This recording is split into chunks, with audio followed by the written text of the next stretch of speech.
5/8 swing. The problem. Yeah, right. No, that's the ankle radiation can be different, even though it's all hands. It depends on what kind you have. You get all your, because those, they're not all the same.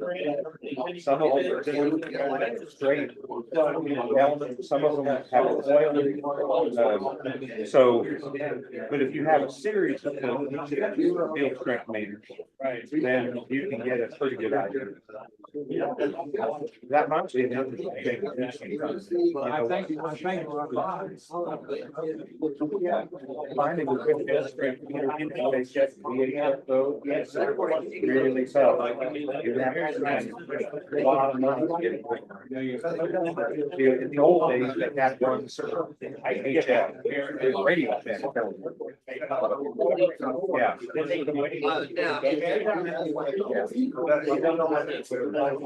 But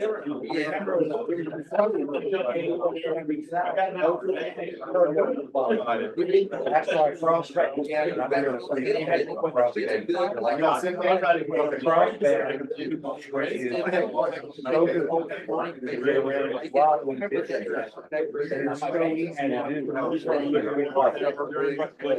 So hopefully we'll have a lot of people getting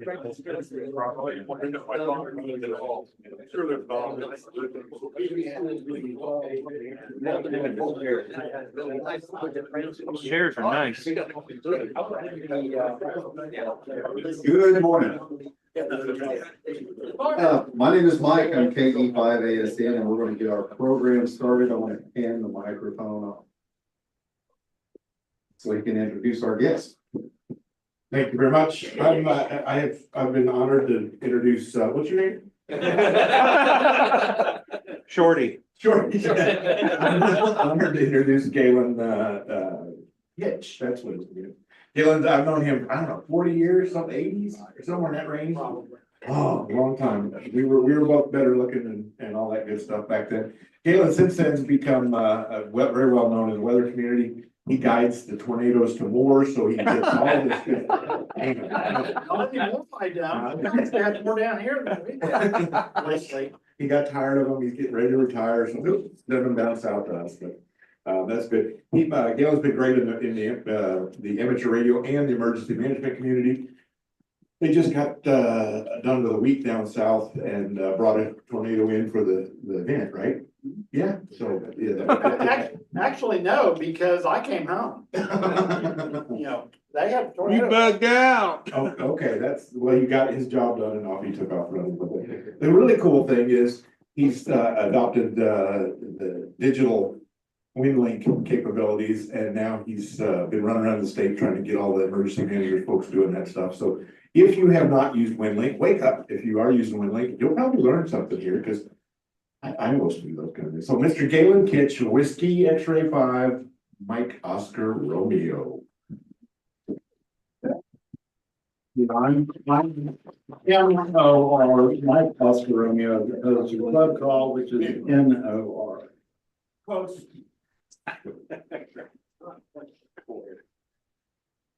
Okay, well, I wasn't going to apologize up front, but I'm going to anyway. Now that Mark brought it up. As Mark said, I'm also the emergency manager for the city of Moore. It's what my real world is. And as such, and I'm on the board of directors for the Oklahoma Emergency Management Association. And we just got done with our conference yesterday at noon. So I've been out of town all week and probably haven't put as much into this presentation as I would like. So I'll just apologize up front. And hopefully if there's something pops up, you have a question that I don't know the answer to, or my brain dead state doesn't acknowledge, then hopefully we'll get somebody to answer. So we're going to talk about Winlink. Winlink is email via radio. And yeah, there's the fancy logo.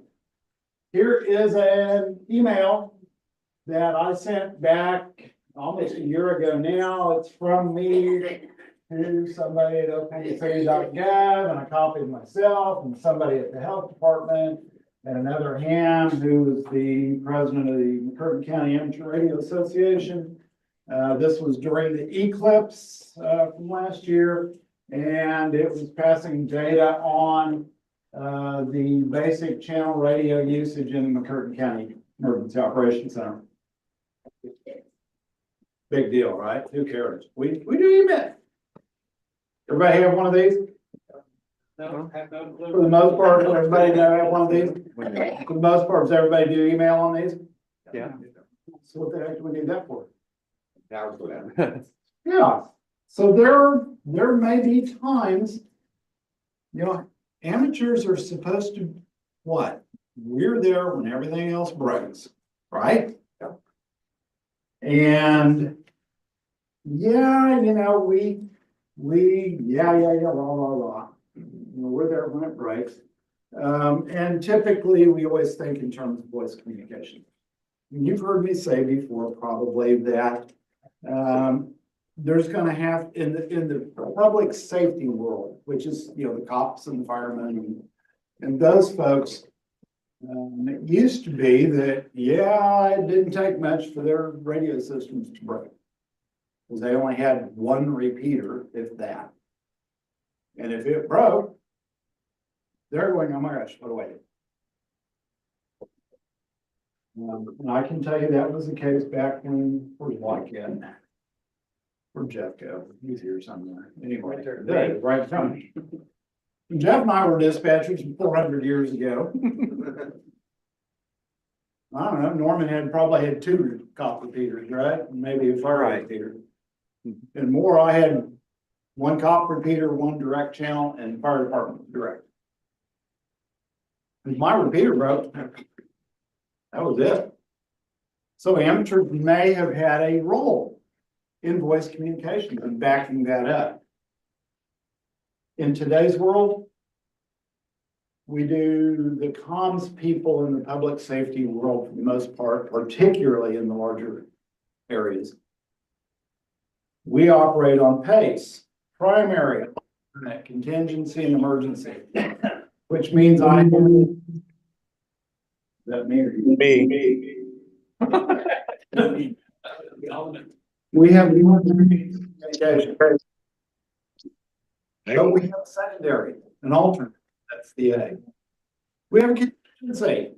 There's going to have to be a whole lot of things break on Norman's radio system for them to be completely out of communications. There's going to have to be a whole lot of things break on the state system, which is what we use and more, for voice communications to go down. I mean, a whole lot of things. There's a state system site on top of one of my water towers, and below it, it has 17 repeaters inside. Oh yeah, it's a trunk system. You know, they all work together. And it's connected to DPS, and then DPS is connected to the core in Tulsa, and then it comes back. So yeah, you know, you could get a fiber cut. Okay, well, we go to the alternate. The alternate is the tower will work by itself. And you still have 17 repeaters. It's going to take a whole lot to take out 17 repeaters. How about a power failure? Well, got a backup generator on it that's tested every once in a while. How about the connectivity? Yeah, the fiber cut will get us, but again, it goes into a fail-safe mode. My whole point here is that you're probably not going to be used for backing up police fire communications, public safety communications.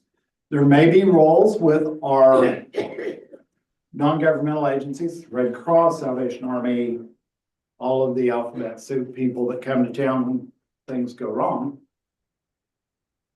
But you know, of course, they think these are it.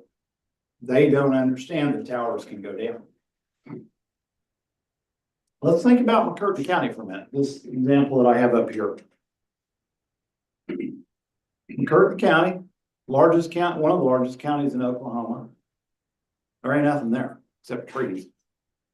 And chickens. And Bigfoot, maybe. Nothing there, not much there. And yes, Ho Chi Town is coming up, the Broken Bow area, big tourism stuff.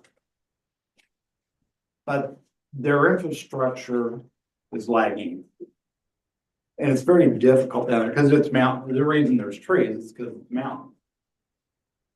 So the terrain is very difficult, the infrastructure is very difficult. And they do have cellular down there, a couple of towers. But what happens if one of those towers goes down? It's not like here in the metro, there's cell towers everywhere. One of them dies, okay, so what? Kind of like our state radio system. So what happens if something comes along and takes out my water tower and all those 17 repeaters? Well, it's not as good, but we can hit the tower at DPS. We can hit the tower out at 240 and Anderson. Some of our radios are fixed where they'll talk on the Norman system. In the Oakland City system. All of them are, aren't they? No, well, no. I don't want to get into how the public safety system is built. It's a different conversation. But the point is that, yeah, maybe my police officers and firefighters can't talk inside the building now, but they can still talk. And the cell system's that way here too. Not so much in rural Oklahoma, where you may be served by one tower. What happens if that tower dies? And it's not something that the cops can fix, or the firemen can fix, or the city can fix, or the county can fix, because it's all private vendor. It's AT&T, AT&T FirstNet, it's Verizon, it's T-Mobile, all the vendors. Back to McCurtain County. Last April. Total solar eclipse.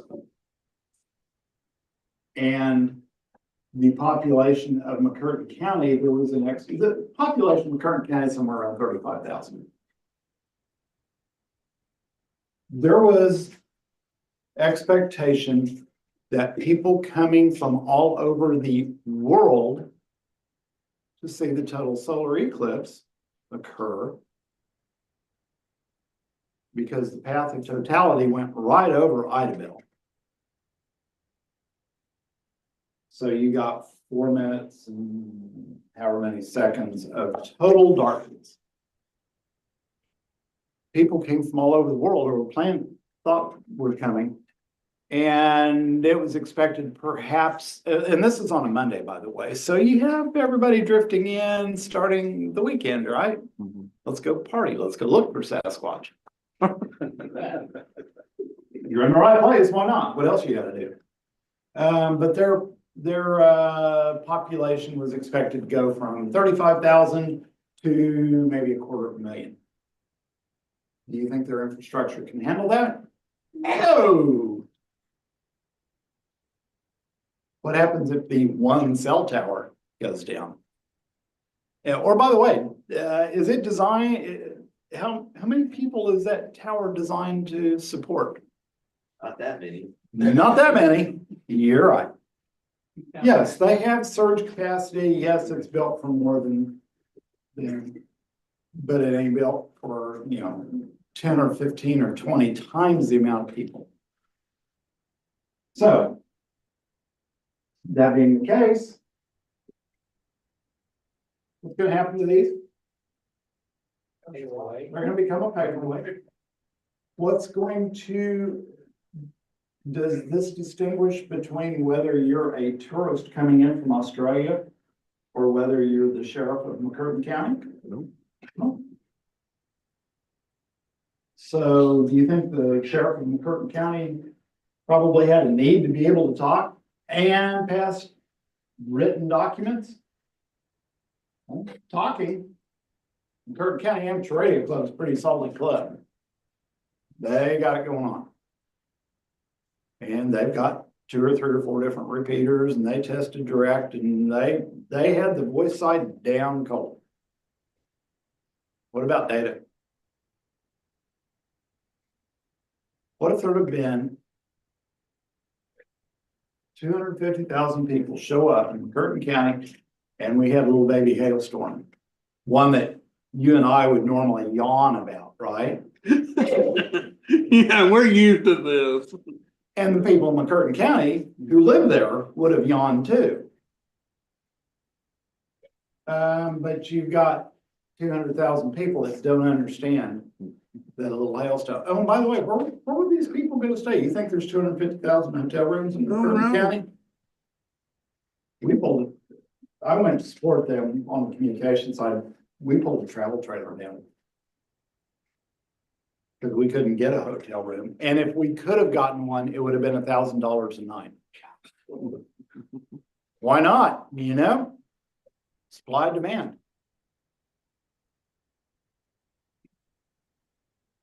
So you have all these people and you're overloading the system and you have a little baby hailstorm that doesn't amount to anything because these people are living in tents. They rented out a spot in Billy Bob's pasture. The one clear spot in the county. Again, that's all trees. Can you imagine needing to shelter those people, needing to provide ambulance service, you know, all of these things, and all of a sudden there's this need because we are ingrained with data. It's all about data. It's all about information. That's a really long-winded way of saying, how about if we can pass email via our radio and bypass the regular cellular system? That'd be pretty cool. We can do it right here. So this is something called Winlink. It's a network of amateur radio stations that can provide email via radio. And you do not have to have internet availability to start with. There's an internet piece in it, but and in fact, you don't even have to have that. If you're going peer, you can go peer to peer.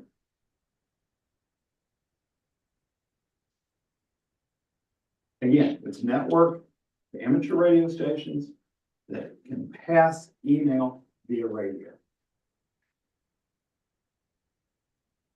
Built, operated, administered by licensed hands.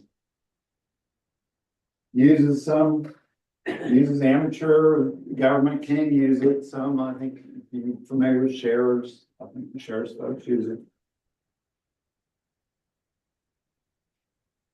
But here's how it's put together. Where's the laser pointer or something? Because I forgot to bring mine. So starts local radios, local stations, just like this, computer, radio.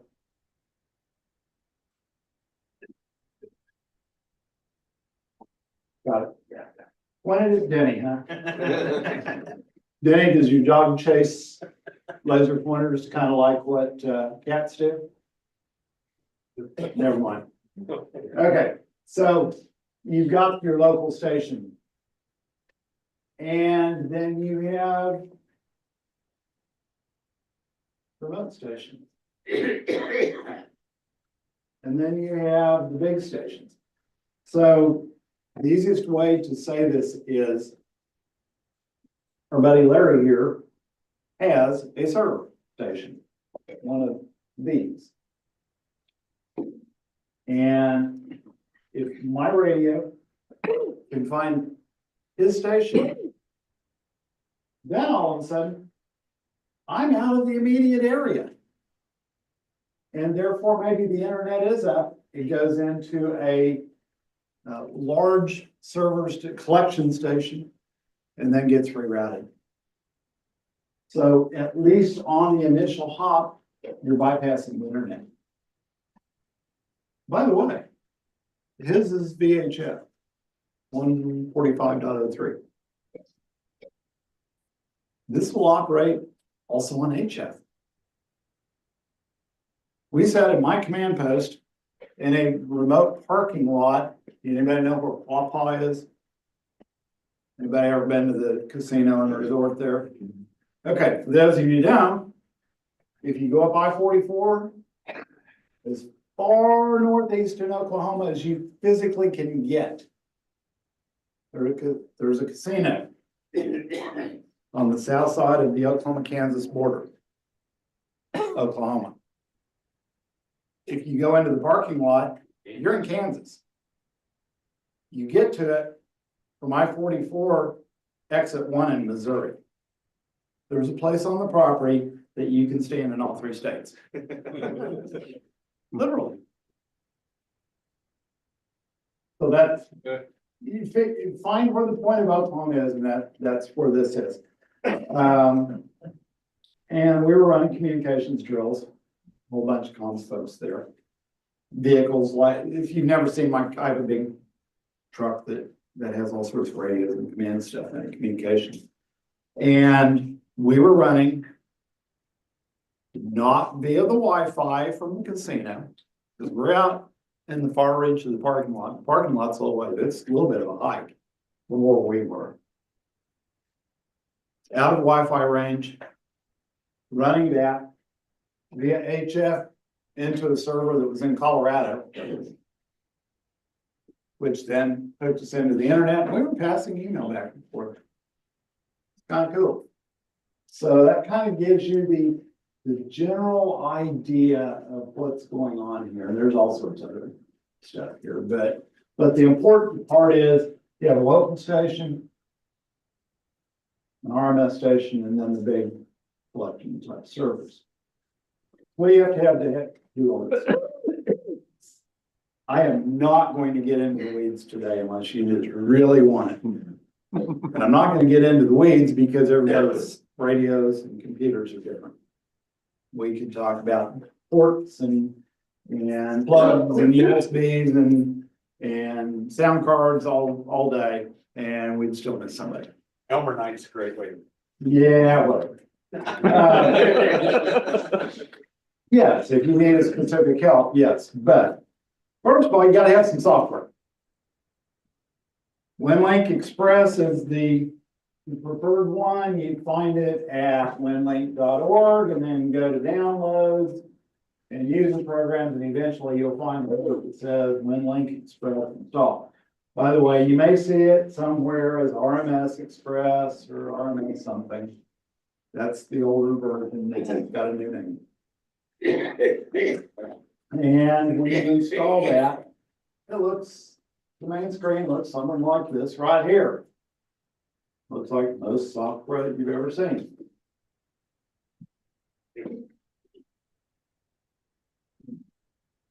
They like for you to register the software. You don't have to. If you register, you get a little digital key that says you've got a registered one. Of course, it helps. A little bit of registration will help the foundation that does all of this. If you do that, it is tied to your call sign. And obviously your registration key can't be transferred to somebody else. If you get a new call, they can fix that. Registration key doesn't expire, and again, it's $24. That's one piece you gotta have. When you do that, you get it. You bring up the software and go into the settings. Right here, you go into the settings, and it'll bring up this screen. And you put your call sign in, make a password, and give some information, and so on, and get an account. That way, Winlink knows who you are. And yes, I redacted my registration key, so you can't steal mine. What else do you need? Well, at least you need a computer of some sort. And some way to connect the two. Radio, computer. You guys do that all the time. How many of y'all in here play with FTA? How many of y'all have your computer connected to your radio, a radio somewhere? Yeah, that's all it is. That's the part I'm not going to get into. I'm know, I have 2 or 3 different radios, and I use this computer, my desktop at home, in my office, 2 or 3 in the office, and 1 in the big truck. And I can assure you, every time I do, I have to fool around. Okay, which board is this one hooked to today? Which computer, which radio? Oh yeah, if I'm on the 705 and my laptop. So we're not gonna get into that. You all know how to, those of you who have a computer and have a radio know how to hook them together and make them work. So you obviously, the one piece you gotta have somewhere in there is the sound card, whether it's built into your radio, like on this one, whether it's a signal link. I think the signal links have to be fairly, well, not old, let's put it that way. I think if you bought a signal link since 2018 or something like that. Did you, Rick? It'll handle it. But the point is, if you got a really old one that you bought 20 years If you ago, can do FT8, can you do this? if you can do FT8, you can do this. Okay. And you can see some of the different protocols that it'll handle. It'll do packet, it'll do Pactor, it'll do some other stuff. Most of the people running this nowadays are doing it off Vera. And you notice there is a Vera HF, there's Vera FM. Technicians, yes, you can do this. Extras, yes, you can do this. Doesn't matter. You can see the radio and computer there, and again, I apologize, that was taken in my hotel room in Durant this week.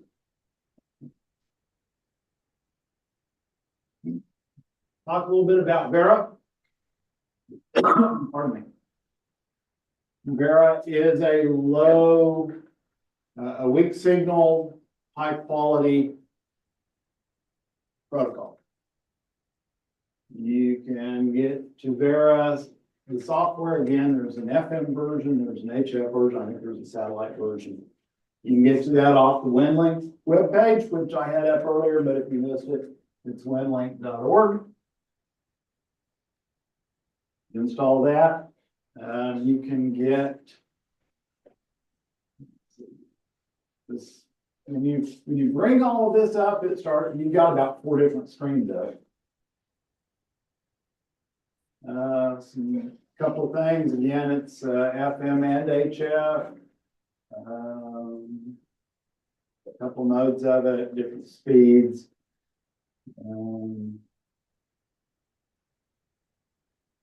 You can use Vera without paying for it. You don't get the full speed version that way. And if you pay a one-time fee of, what is it, $70 or something like that, you get the faster version. Or it unlocks the faster version, I should say. Like most things that involve sound cards and computers and radios, you have to play with the sound card a little bit. But again, here's all you need. Computer, some sort of sound card, whether it's built in or whether it's in a radio and an antenna.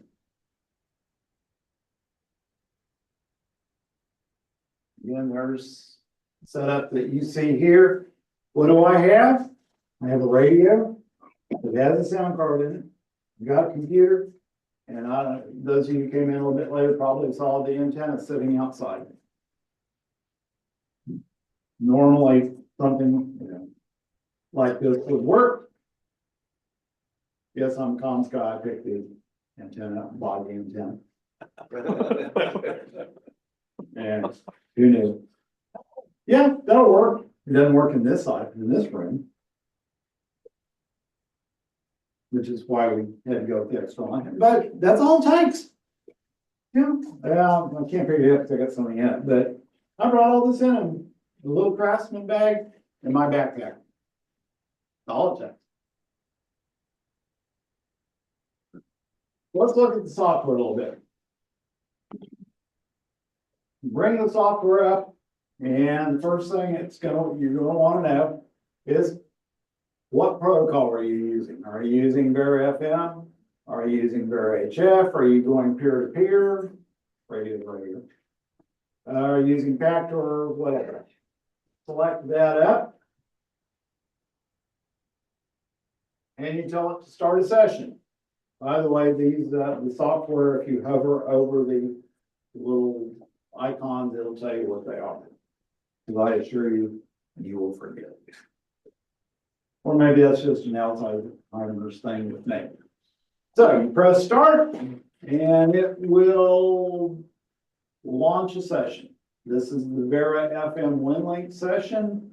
It launched, it's successfully connected to a TNC, it's ready. And this is the registered version, so it'll operate at full speed. And we're ready to go. Kind of. It also brings up the Vera FM screen. And it shows all sorts of information that you need. You'll have some settings to deal with. Again, hooking your computer and the radio together. All right, so we've got all that done. Let's make a message. That's what we're supposed to be doing here, right? It's making a email. Up in the top left corner, new message. You can see that where I had the cursor hovering over the icon right there, and it says new message. Let's make a message. When you tell it to make a new message, it comes up with the screen. Just like your regular email programs, right? Who are you going to send it to? Do you want to copy somebody? What's the subject? What are you going to say? This one, and you can, just like your regular email programs, you can have a contact list, whether it is somebody's call sign or whether it's a regular email address, typical email address. You'll see that here in a minute. So here's one I sent this morning from WX5MOR, and I sent it to the email address Center Crusader1 at SBC Global. Good morning from me. Notice it gives my location. Notice a grid square. That's something you set, by the way.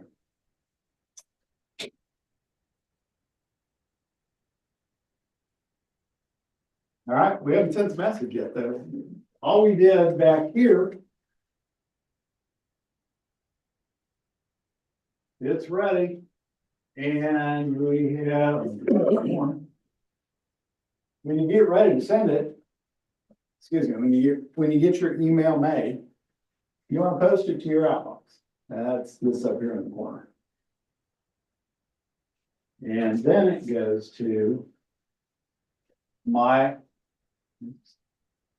goes to the outbox. Gee, just like your regular email, it's got an inbox and red items and graphs and so on. Now we're ready to hit the let's send this button. In this world, it's called start. Right there, the start button. And when you do that, then you have to tell it your channel selection. This is the FM version, by the way. I'll show you most of my examples will be on the FM version. When you bring it up, you can hit channel selection, and it will figure out on its own who all's close. And you can see from my home this morning, a server, W5DRO, Don OC up in Home City's got one on one of the buildings downtown. It's on 145.04. It's 13 miles from my house, bearing 339. There's Larry's, W5LHG, it's on number 3. It's 18 miles. Next one closer is in the Tulsa Broken Arrow area. Jeff Scoville's got a couple up there, and then you can see more on down. So you pick one of those, make sure your radio is on the right frequency. And when you're ready, you hit the go button. do that, first of all, it'll come up and it wants to make sure that it can hear or can find that server. We had some issues this morning using the mag mount. It couldn't find either Larry's or Don's. Room sucks, right? We all know that. Got the outside in tab, all of a sudden, it's finding W5LHT. And once it finds it, we told it to send, so it sent that message. Here it shows that it completed, it sent one message, and that was the end of my session. Sent one message, didn't receive any, there weren't any way, and it disconnected. My session was 0.4 of a minute. I will warn you. You can make attachments, you can send pictures, you can do all sorts of fun stuff. Just remember file size here and transmission on the radius, particularly if you're going HF. You're going HF and you're on 80 or 75 and it's fairly slow, yeah, and you're trying to send a 3 meg picture. Yeah, you'll be doing it this time tomorrow too. But my session time here, sending that one little message you saw that didn't really say too much, is 21 seconds.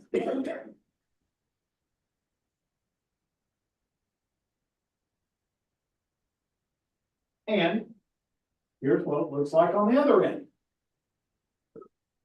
This is my regular email that sits on my desk at home and my Yahoo account or my AT&T account. And it shows that I have a message here from WX5MOR at winlink.org. And subject's Winlink test. And if you bring it up, whoops, was there? Never mind. Down here, the second screen down here, when I actually pulled that message up, there's what it looks like.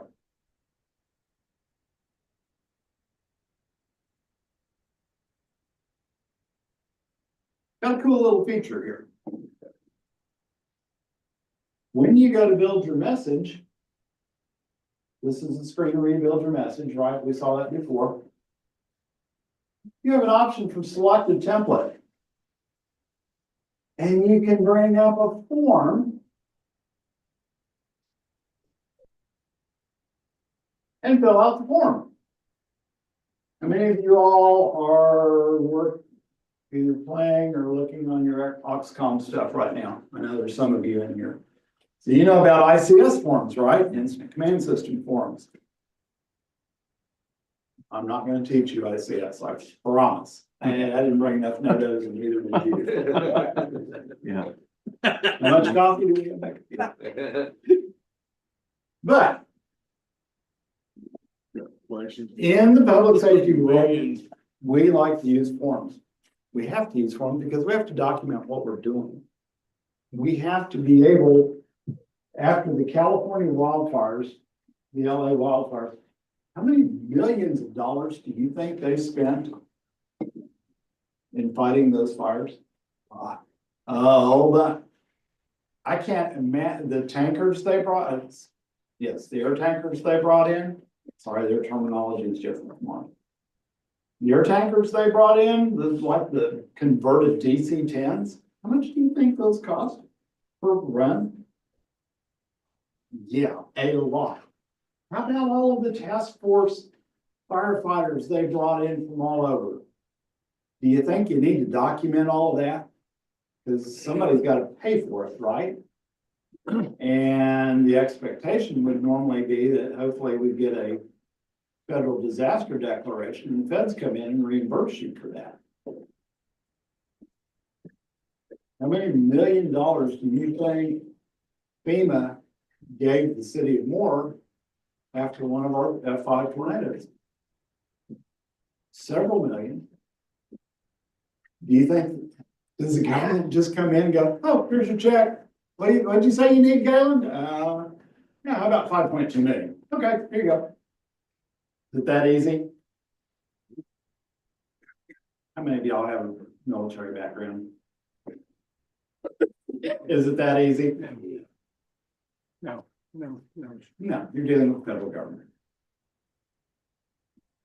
Hopefully you guys can see this. This is an ICS form. It's a ICS 213, which is just a general message.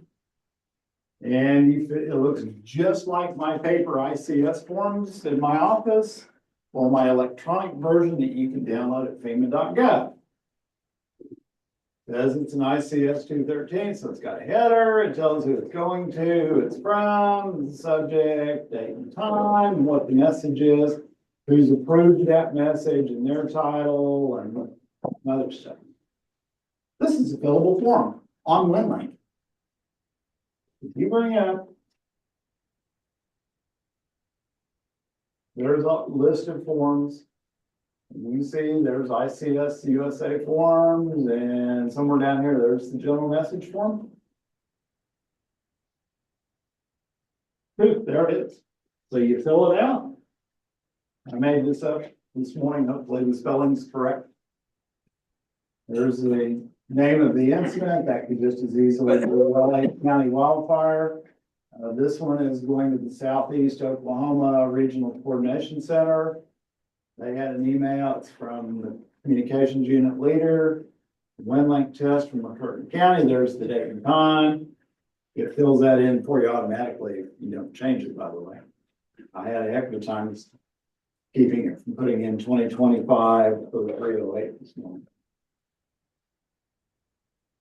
There's the message, there's who it's approved by, and you can say the initial data if you want, or you submit it. When you submit it, by the way, it brings this form up in just a regular old internet browser, your Chrome or whatever you're using. When you say submit, it closes out, it puts it over into Winlink, and you go through the start a session, send the message. It goes from me to Larry's to whichever cloud server it went to comes back into regular old email.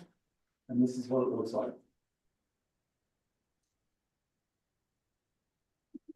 In theory, I could download the form and it would populate the form, so I'd have a pretty looking form. I didn't choose to do that this morning, but it's possible. So, how do you know where all these servers are at? Locally, it's pretty easy because is there 300? Did I hear somebody put a new one up? I'm not sure. I thought I heard somebody put up an 05 one somewhere. But really, there's two. There's there's one downtown on FM. How in the world do you figure out on HF? Vera FM or Vera HF looks a whole lot like the FM version, but it has an option when you go to select your channel, and you can download this either via regular internet, if you have it handy, or you can go via radio. You can update this via radio. It will figure out where you're at. Well, it knows where you're at.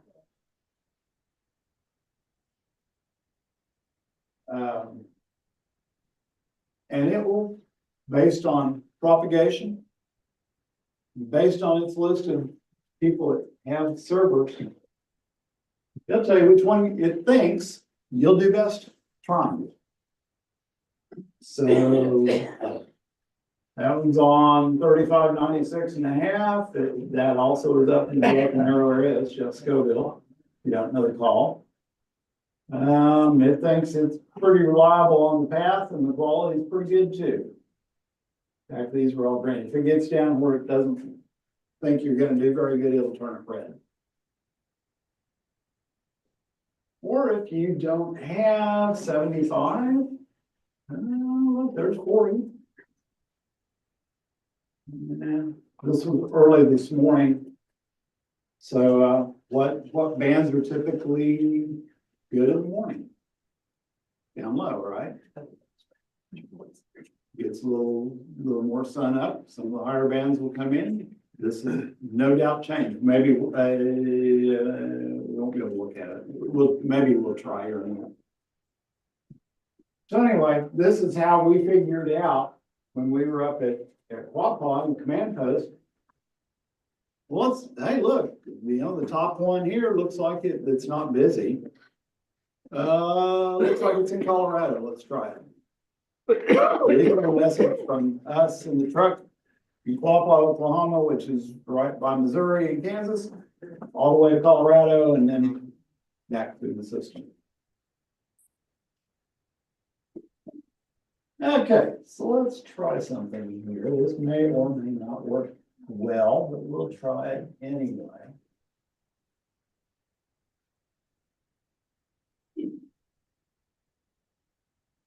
We are live. That is not PowerPoint. That is this radio right here.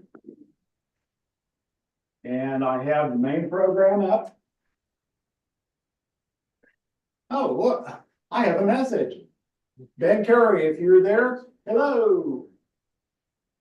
This came in while we've been sitting here from KJ5IEV, who's probably up in the Edmond area.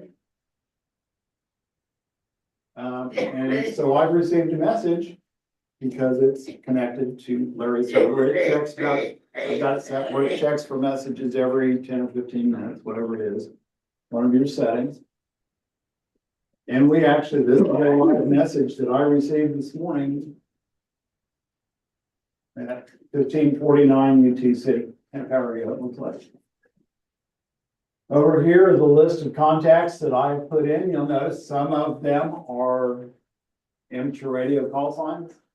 A5KD, there's Ed, AG5DB, Mark down here, a bunch of them. And some of them are people at work. That's my assistant city manager. I need to get rid of that one. That was my fire chief that retired a week ago. So again, it will do regular email or normal email addresses, or it'll go direct through the Winlink system to hams if you.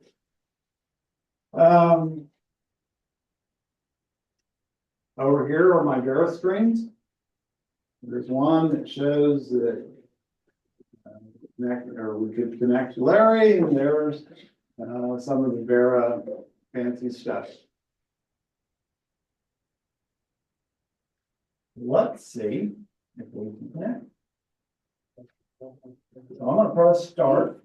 You can see where I'm at over here. I already have. We press start.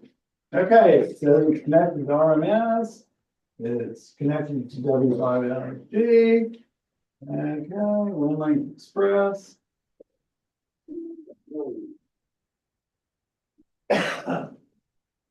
Oh. And I have an incoming message. It's from N5HZR at winlink.org. Let's download it. We can either hold on to it or we can download it, whichever we choose to do. We'll download it. Download that check message. And so what it was doing here was it was looking to see if there was an email waiting for me. As I log on, it says, oh, you have a message. And here it has completed that. And we didn't send any messages, but we received one and we disconnected. And our session time was 50 seconds. And now over here on the regular Winlink screen,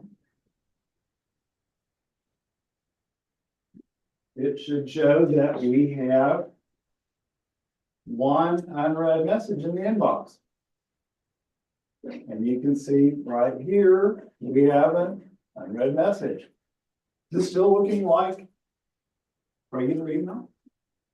Pretty close, isn't it? And so we come over here and we can click. And there's the message we received, which shows that there's an ID number and the date and time. It's in UTC, by the way. From N5HZR and WX5MOR. The source is in, and here it is. Greetings from the northeast corner of the room. Hello, and don't forget to play Hamword. Should have known.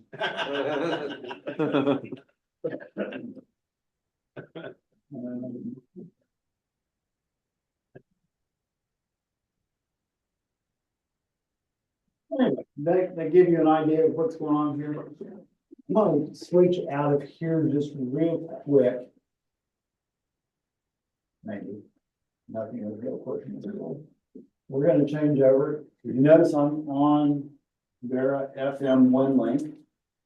And we're gonna change that over maybe to Vera HF.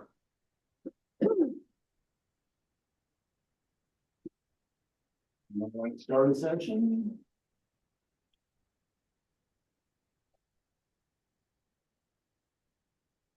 Okay, so it's launching Vera. So I'm using an ICOM 705 on COM 410 at 9600 baud. It's registered and operates regular speed. And at the moment, I am centered on my dial frequencies 10.14. Now, I'm not going to transmit anything because I don't have an HF antenna hooked up. Now, you notice there is a little waterfall going on. You can kind of look at your signal, see what's coming in. But what I do want to show you is the channel selection. A lot of red there, isn't there? Yeah.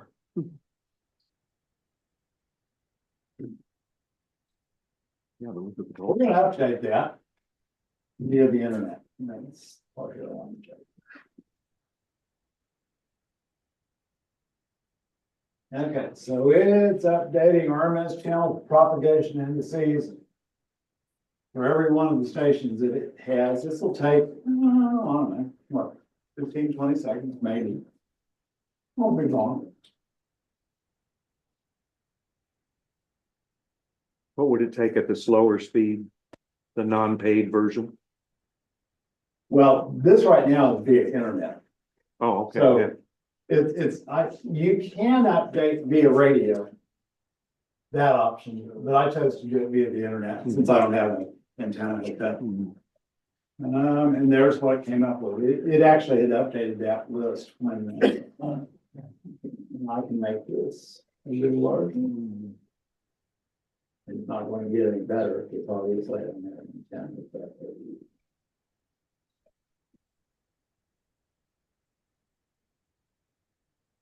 So anyway, that's the side of it.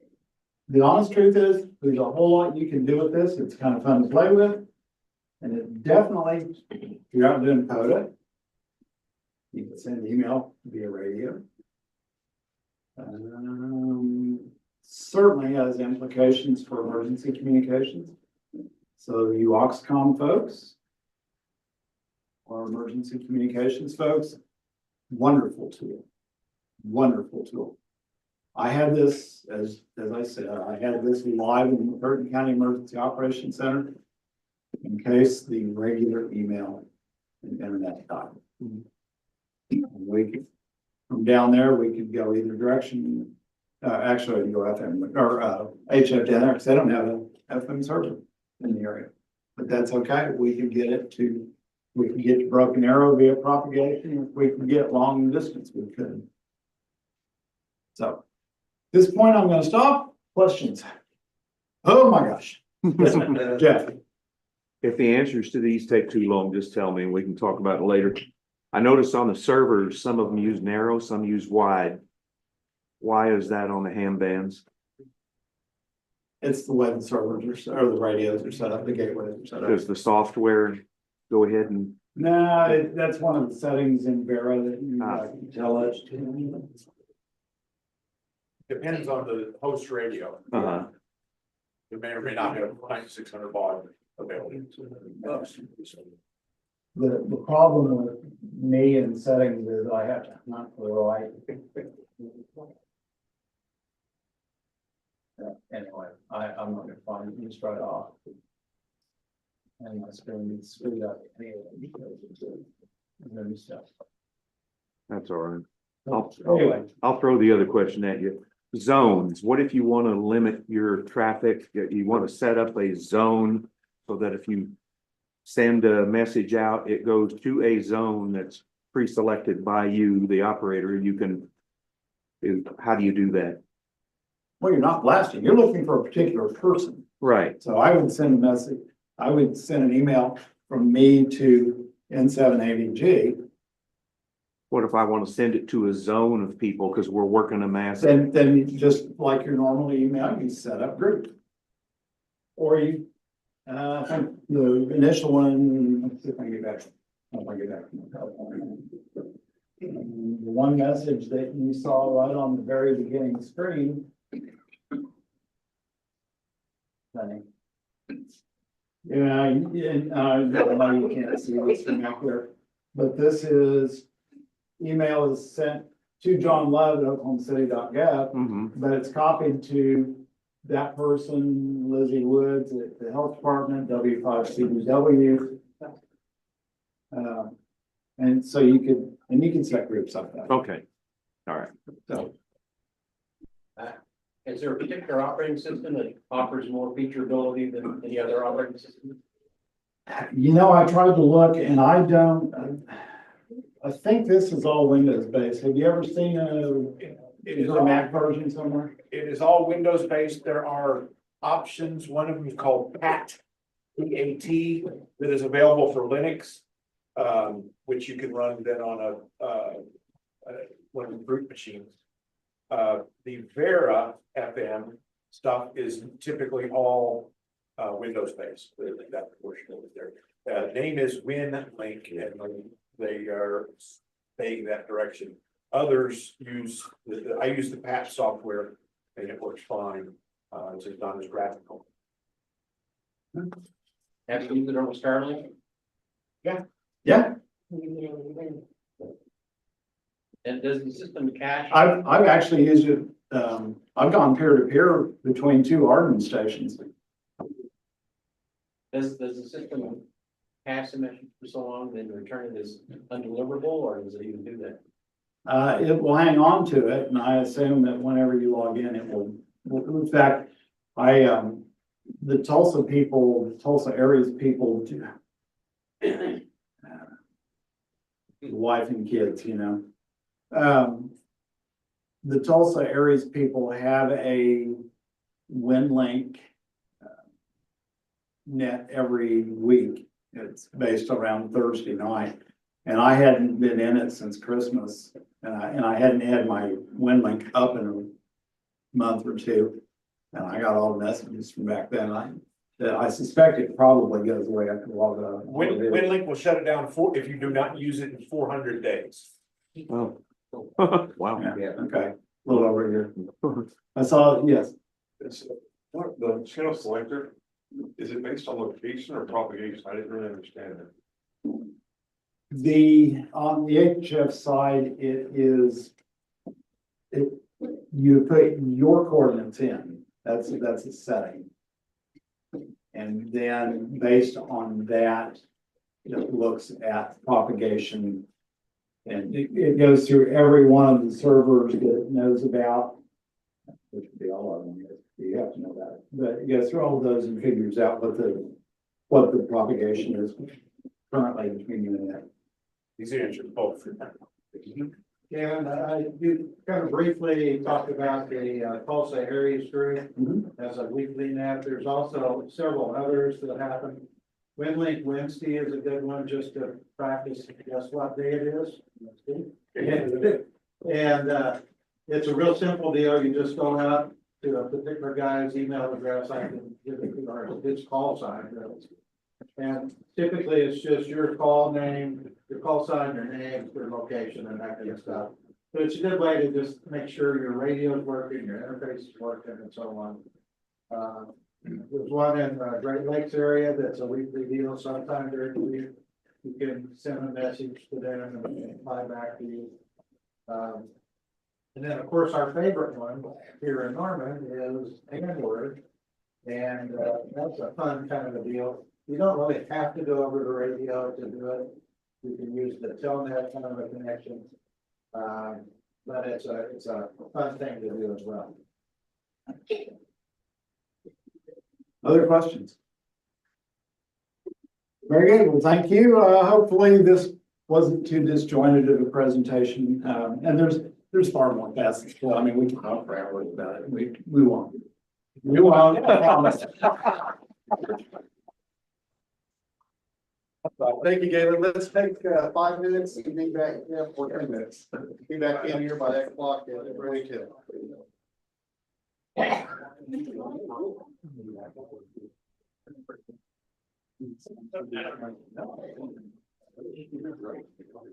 Some money now?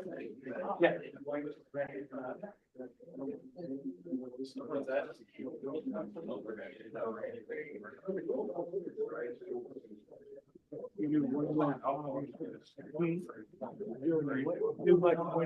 I've never done it, never. I'm gonna check it out. I traditionally have never been much for the packet type stuff related, it used to be a big deal, but this, I can see how this would be a bona fide use for this. Packet would be I call it racket. It's mainly because how it sounded coming over the air. But I can see how this would be, might be a good way to also look at propagation. Because it's going through all these stations looking for. Yeah. So might be good for that.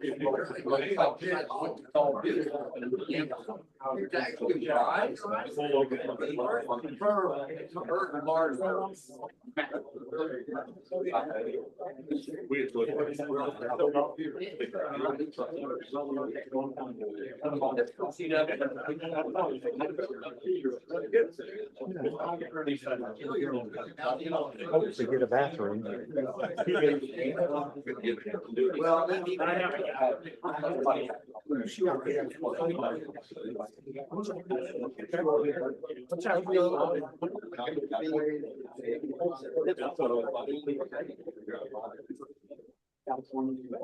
We'll see.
This one, that way, that's way, I want to. Yeah. Good, how are you doing? Good. Yeah.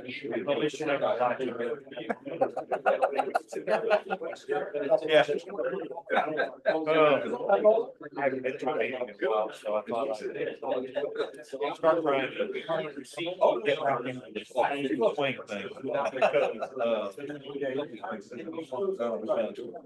Yeah, oh yeah, but I'm on the bus thing Monday through Friday. Sometimes I don't want to get up on Saturday morning. Once I'm up, I'm all right.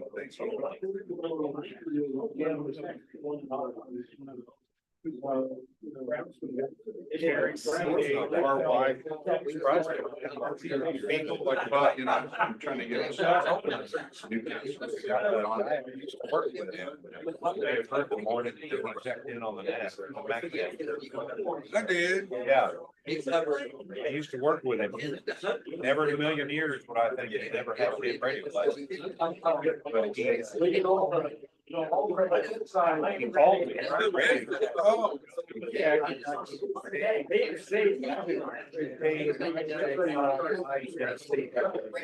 One's At Norman Music Center, when I was doing music repair, music electronics repair, he was one of the managers there. And who knew? He called me and said, "This is David. I used to work with him when you were doing the electronics repair thing." My brain immediately went to a David that I worked with. He doesn't have a damn place. But then I looked at his call sign. He works at it. And all of a sudden, I knew who he was. A couple of He's, yeah, I have to hit that ball. He was quite well. No, and I didn't really have the interest. Of course, he may not have back then. That was quite a while ago. Yeah. Yeah.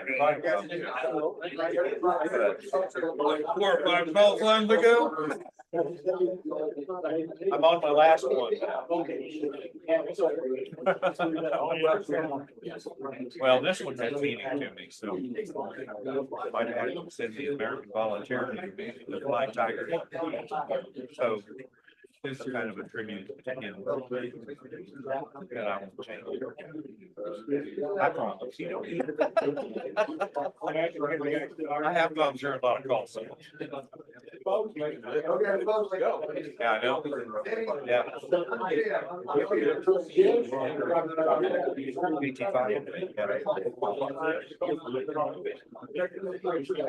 As far as I know, nobody has.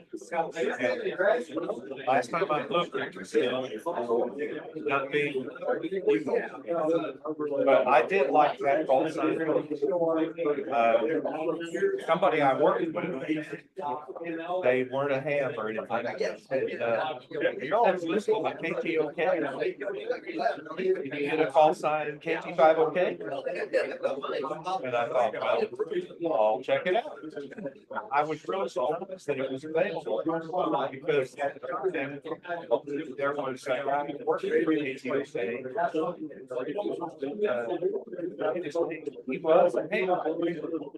and I thought if anybody will have that call sign, it'll be him.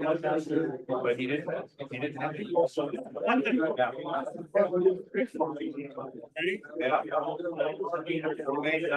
don't think he had the class of license.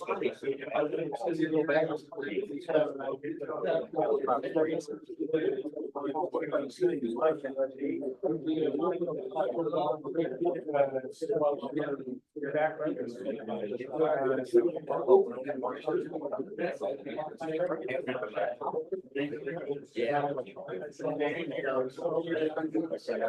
was, yeah, he had a show.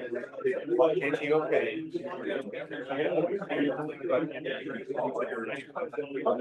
He didn't have that call schedule.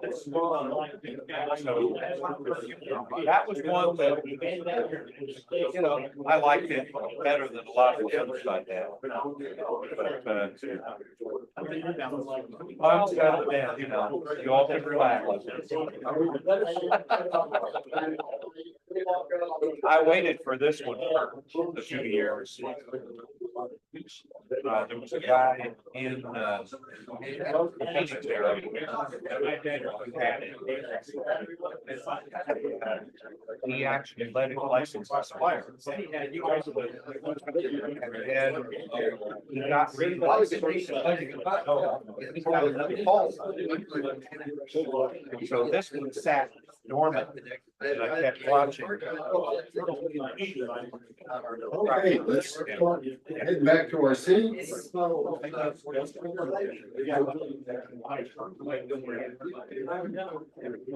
Again, I'm Mike, KE5ASN, and we'll do a quick introduction. We'll start over here with the two Marks. We'll start with Mark sitting down. Mark sitting down in 5HCR. Growing up North America. Here's the planted Mark in 5AC, southeast Oklahoma City. Elizabeth, W5LIZ, Norman. Jeremy in 5TEA. Todd, KJ5HFN. Peter, KA5COI, Southwest Oklahoma City. Denny, WA6DKD. Davey, KD5DTD.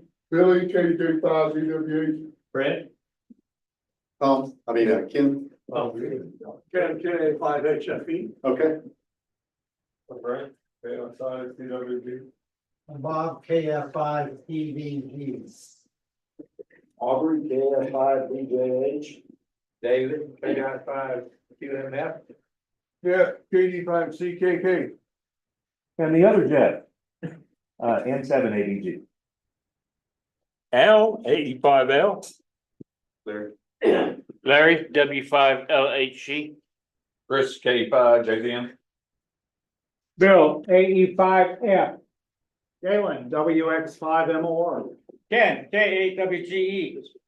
Mike, KJ5CHD. Matt, Newton. How about Jim, K9OSU? Brent, WX0BLS. David, KD5, SRA. Mike, got my license this morning at 3:00 in the morning. Heck yeah. K5IPR. Rob, N5ATG. David, K0VFE. Mom, KF5. Kelvin, KJ5JFG. Carrie, KJ5FDP. Mike, N5SOF. All right, and then we've got Mike, KB5HXT, Carl, KG5SSW, hello, Levon. I don't remember your call sign. KG5GWO. All right, thank you. And then Stephen, KE5BYV. So thank you, everybody, for being here today, and watch out for the weather because it's supposed to get wet. All right, let's move over to Chris on secretary minutes, please. You want me to use those? Oh, yeah, I'm sorry about that. Voice. I forget, try and pick it up. All right, last month, we had 37 members present in person and 5 via Zoom. Minutes were read and treasurer's report was read. Net income was $631.40. Checking was $2,877. Savings was $24,139. And paid cash was $437.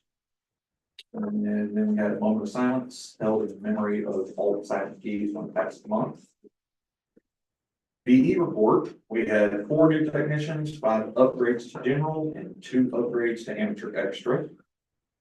The Cora report, Elk City Hamfest was this past weekend. And Altus is coming up soon. There was 65 to 70 people that attended All Ham Dinner in January. And the next one is scheduled to be in May. And the Memorial Marathon's coming up and the volunteers are needed for communications. Tech committee, there was one report with issues turned in that was a incorrectly set up crossband transceiver. And there was no issues with the flood repeater, so that has been worked out. Program was Go Bags by Lee Greenleaf. Announcement that there was an open house of the new EOC in Norman, February 15th. And with that, the meeting ended at 10:49. Thank you, Chris. Appreciate you taking care of that. Larry, treasurer's report? Okay, for month of February, bottom line, we had net income of $338.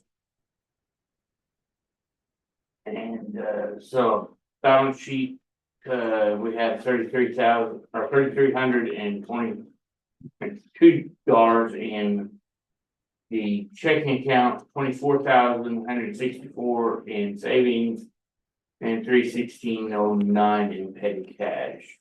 Anybody have any questions? Thank you, Larry. And Ed is not here, so we're gonna hand Ed's responsibilities off to Mark. He's gonna give us our VE report, our technical committee report, our Cora and ARRL report, and anything else he thinks of. Yeah, there'll be a test on this later, so don't worry about it. The technical committee stuff, Ed's reports all is the same. We had another crossband, shall we say, excursion. And that was fixed thanks to Rob's assistance. Appreciate him wherever he went. There he is. And but repeaters are all fine. It's a matter of how you set up the crossband that can get folks in trouble. They're all up and running.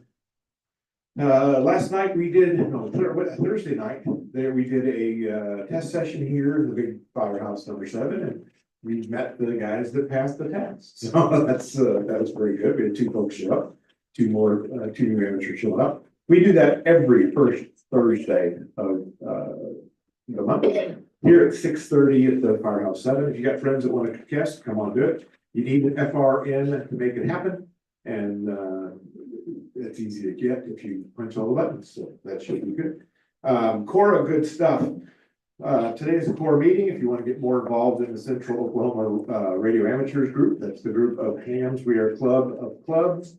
We have about 6 or 7 clubs that go together to make the Ham Fest and other opportunities for the city of Oklahoma City regional area.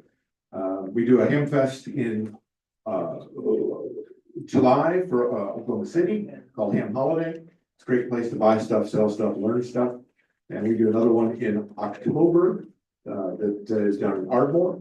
And there is the Enid Ham Fest will be in September. They're trying to move back to November, but couldn't get a slot picked out correctly to move it back to November. So that'll be September 20th this year. Mark and I and 3 or 4 others from Oklahoma City went out to Elk City last weekend and had about 60 or 70 hams out in that area. Have the Elk City Ham Fest, kind of fun. March 29th, if you're wanting to go to Altus, Oklahoma, there'll be a ham fest down in southwest portion of the state for Altus, which is kind of fun. The Oklahoma City Memorial Marathon, we still need more volunteers. We need about 65 fun folks to assist with that. You can go to Cora, CORAOK, CoraOK.org and /marathon, and you'll get that information. You can sign up. If you're new, we'll happily put you with someone who's broken in, used, worn out, whatever the case may be. So don't worry about it. It is a great place. If you just show up for your first event to learn, that is a great place to go learn. We do need the activities. We have 17 different medical tents that we're going to be supporting this time. Our good friend Ken has built an antenna mount that goes on top of the flags. So if you've done it before, you'll know the medical flags are there. And he's got a mount that we'll put up there, so we'll have an antenna in each station. So you don't have to drag an antenna. If you want to still use your own, you're more than welcome to do that. We'll have 5 folks in sag wagons that will drive around picking up people that have been, shall we say, over anxious in their activities. Maybe didn't make it to the end. And then we have 5 water and ice guys. And I don't know what they do, water and ice. Maybe they're firemen wannabes. No, actually they load up. They're what? Hydration team. Oh, that's a better name. I like that. They run around with ice and water to deliver to all the places that need it throughout the event. So that is coming up soon. It's April 26th, 27th. We need people Saturday and Sunday, so please sign up. What else are we missing? Anything fun? That's it. Elmer night. Okay, Elmer nights. Push it. Elmer nights is Tuesday nights here. If you have questions on what Gayland had, like Gayland said, you can go on for hours for that stuff. But if you have questions, we will be happy to have people help you set up your equipment if you want to bring it here. I heard a couple of folks saying they're going to bring it to McDonald's and do that at a McDonald's event Monday. So if you need to get involved, you do not need a radio. You just need to sign up. You can use your computer to start with. You got a cook and a grocery shopper. That's it. Yeah, thank you. Appreciate it. Thank you, Mark. All right, and so like we have a siren just pulled up here on the screen. Everybody that usually runs that is not every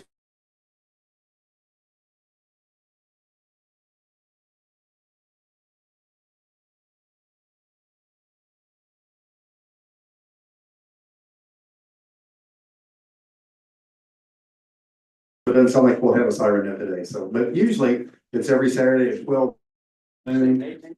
I'm sorry? Oh, at 12 noon, and it's usually Bourne, Norman, Newcastle. No, okay.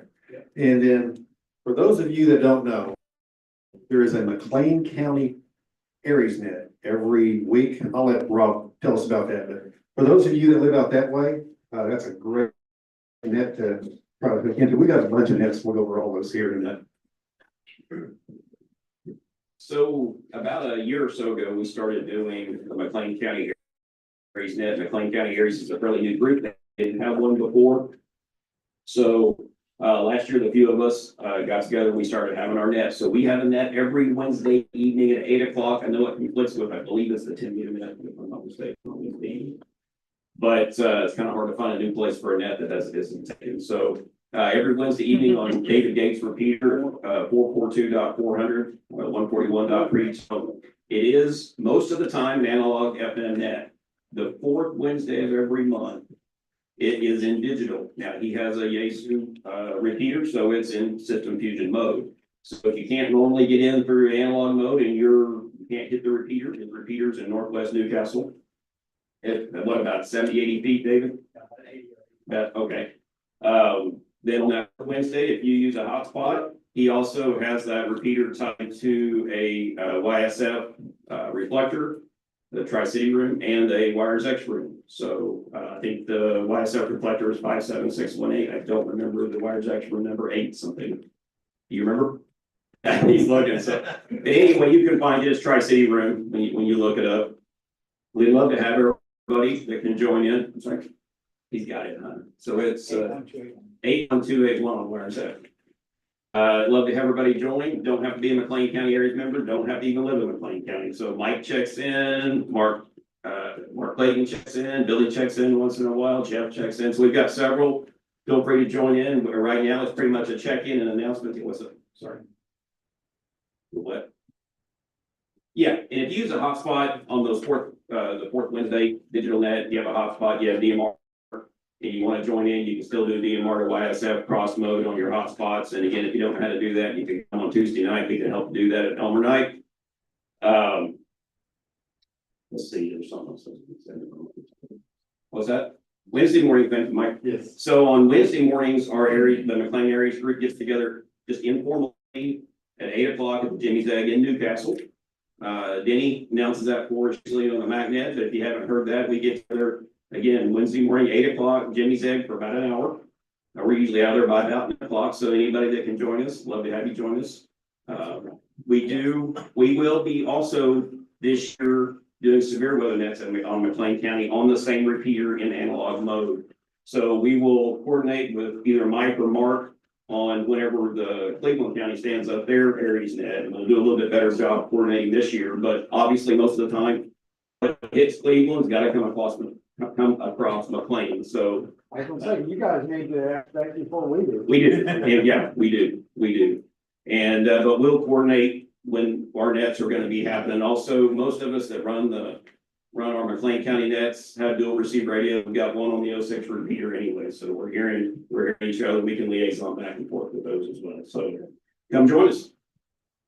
Yes, speaking of, yes, Which units? In Newcastle on Highway 7 across from Walmart. and speaking of the severe weather nets, for severe weather season's coming up. Mark and I are constantly, communicating between the two of us to keep track on what's happening with the weather. And if you all listen to or just monitor the 060 repeater, you'll hear us announce that, hey, we're watching, and yes or no, that we may or may not activate a net. And what determines if we activate the net usually is between Gayland and David Gristle. We're usually communication with them, and we're kind of following them as when they're going to activate the EOCs for severe weather. So that kind of does that. Let's see if there's anything else I'm missing. If you want a spot, we always like having additional information. Usually when we activate the net, we give the criteria of what is expected. Usually it's nickel size hail and above, 60-mile-an-hour winds and above. But if you don't have any way to measure that kind of information, you can say, hey, we have tree limbs down, we have power outages. We don't need rain reports that, hey, it's raining here, or we have pea-size hail here, or anything like that, or it's windy here. We don't need those kind of reports, but we do appreciate all the reports that we can get. Back to the other nets, we have an Aries net every Tuesday evening at 8 p.m. on the 060 machine, and then every Monday night at 8:15 p.m. we have a DMR net, an Aries DMR net, and we are looking for net control operators for both the Aries and the DMR net. So if you're interested in running a net, we could definitely use you. So we have a 6-meter net.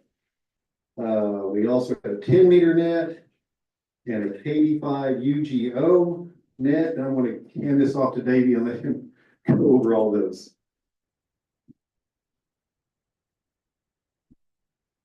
I didn't do it, I plead the fifth. We have the, 6-meter net, Monday night, 8 o'clock, 50.200 upper sideband. We do need net controllers. Bad.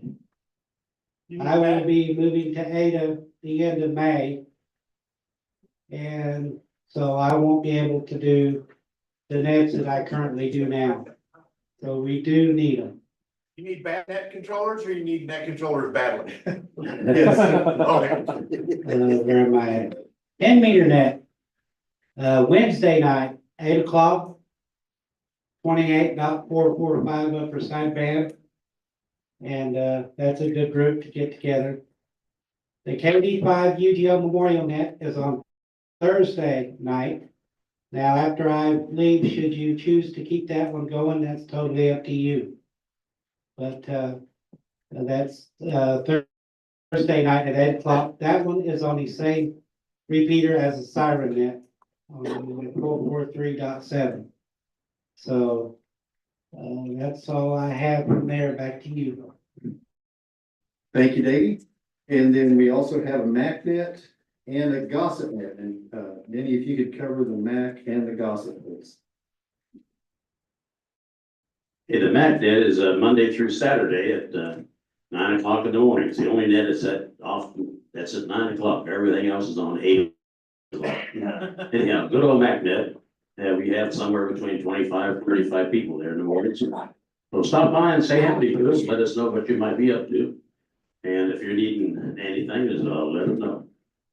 Now, on the gossip net, that's on Tuesday night following the the Aries net. And again, it's a net you can put on there, talk about anything you like. Almost. Anyhow, come join us, it's a lot of fun.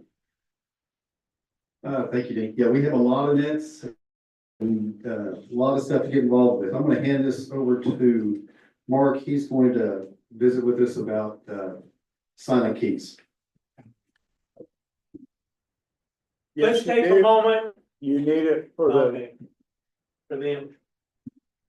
Let's take a moment, if you would, for all the silent keys in the area that we lost in the last year. And remember a lot of your friends and colleagues and family. And we just want to remember those for a minute.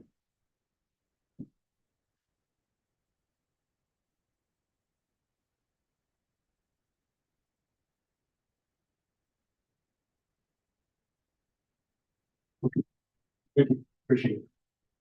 Thank you, Mark.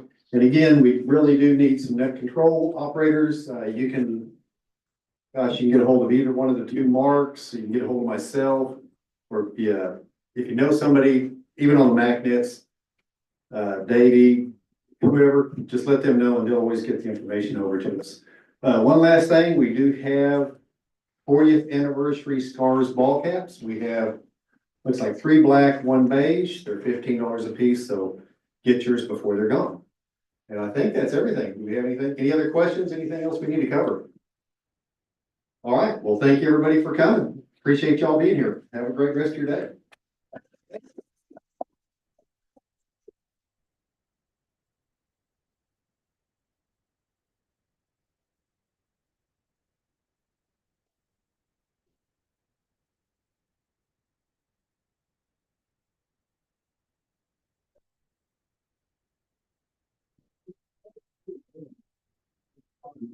Oh,